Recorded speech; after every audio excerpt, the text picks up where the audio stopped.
Հայաստանի Հանրապետությունը Քաղաքացիական պայմանագիր կուսակցությունը խորհրդարանական ընտրություններին կմասնակցի Տեր կանգնիր խաղաղությանը կարգախոսով։ Հայաստանը ավելի քան 7.5 տարի ղեկավարող քաղաքական ուժի վարչապետի թեկնածուն նորից կլինի Նիկոլ Փաշինյանը։ Հայաստանի վարչապետը կուսակցության համագումարի ժամանակ հայտարարել է, որ պետք է ուժ ունենալ պաշտպանել իր որոշումը, չշարունակել Ղարաբաղյան շարժումը։ շատ կարևոր է քաղաքական եւ սոցիալ-հոգեբանական առումով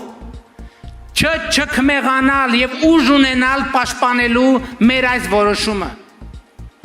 որովհետեւ բոլոր են պնդումներին,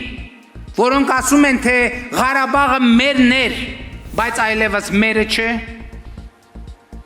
այդ պնդումներին մենք հստակ պետք է հատկադարձենք, որ իրականությունը այդ Հայաստանի Հանրապետությունը մերը չէր եւ այլևս մերն է։ Հայաստանի Հանրապետությունը մերը չէր եւ այլևս մերն է, որովհետեւ